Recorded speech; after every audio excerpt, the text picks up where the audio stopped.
आधा full comic book में जो गायब हाथी की कहानी है, उसी कहानी को प्रस्तुत करेंगे हमारे विद्यालय के कक्षा 7 के विद्यार्थी। सबसे पहले हम इनका परिचय देते हैं। ये हैं किट्टी, जिनके लिए कुछ भी इम्पॉसिबल नहीं है, ये सब कुछ कर सकती हैं।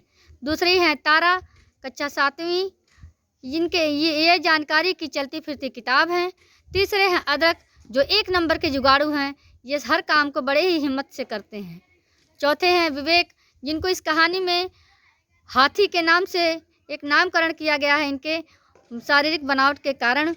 पांचवें हैं खूबीलाल, जिन्हें एक हीरो पर्सनालिटी समझा जा रहा है और ये विवेक इनकी नकल करते हैं, इनके जैसा बनने का प्रयास करते हैं।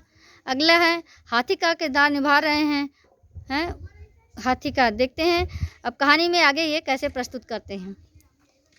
भाई हाथी, आज तुमको मैं ले चलता हूँ हाथी खेत में चराने। ए हाथी, मेरे हाथी ध्यान क्या रखना। चलो हाथी, तुम्हें मैं चराता हूँ। खूबीलाल मुझे हरदम हाथी कहकर चिढ़ाता है। काश मैं भी खूबीलाल की जैसे स्मार्ट होता, तब मैं हमेशा खुश रहता, दुखी नहीं रहता। चलो मैं तुमको चिढ़ा देता हूँ, तब खूबीलाल उदास होगा।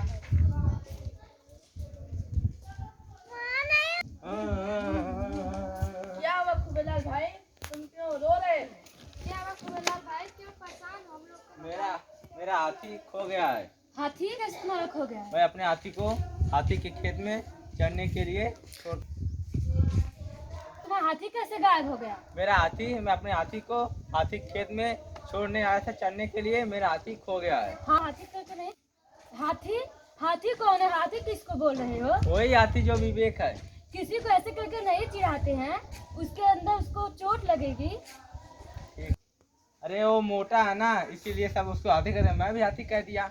अब हाथी मत कहना। अच्छा हाथी कहाँ हो सकता है? मुझे पता है हाथी कहाँ। कहाँ? विवेक के पास।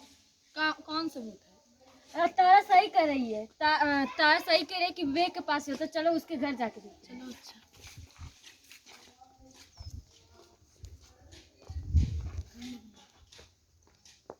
अरे भाई अदरक, तुम लोग यहाँ पर क्या करने लगे? हम लोग खूबीलाल के हाथी खोज रहे हैं। तुमने देखा है खूबीलाल के हाथी? नहीं। क्यों भाग रहे हो? भागो मत। घबराओ जी, क्या बात है, बोलो। खूबीलाल मुझे हरदम हाथी कहकर चिढ़ाता था, इसीलिए खूबीलाल मुझे हरदम मोटा हाथी कहकर पुकारता था। इसीलिए मैं प्रयास किया था, पाउडर लगाया इसके जैसे। लाल मुझे हरदम मोटा हाथी कहकर पुकारता था, मुझे बहुत दुख हो रहा था। इसीलिए मैंने खूब पाउडर लगाया, जेल लगा कर बाहर खड़ा किया, खूब कसरत किया। इसीलिए मैं उसके जैसे नहीं बन पाया। मेरा देह गठीली नहीं हो पाया। इसीलिए वो बहुत खुश रहता था। इसीलिए तभी मैं उसके हाथी को चुरा दिया कि वो दुखी हो जाए। अब से खूबीलाल उसको हाथी मत बुलाना। किसी की शारीरिक बनावट देख के उसका नामकरण नहीं करना चाहिए। देखो विवेक, मैं भी तो चश्मा लगाती हूँ। क्या मैं किट्टी की जैसे प्रयास करती हूँ? मैं जैसे ही हूँ वैसे ही मैं अच्छी लगती हूँ। अदरक भी तो सांवला है। खूबीलाल जैसे तो नहीं वो करता है। अदरक भी तो सांवला है। जैसे हो वैसे ही अच्छे हो। चलो खूबीलाल, विवेक से माफी मांगो। मुझे माफ कर दो भाई। मैं आज की बात तुम्हें हाथी के नहीं बुलाऊंगा। चलो मैं तुमको माफ किया। अच्छा बता दो, हाथी तुमने कहाँ रखा? कहता हूँ मैं तुम्हारे हाथी के बहुत अच्छा से ध्यान रखा। तुमसे हरी भरी घास। तो मेरा प्यारा हाथी, तू ठीक तो है? चल, अब हमसे इस कहानी से हमें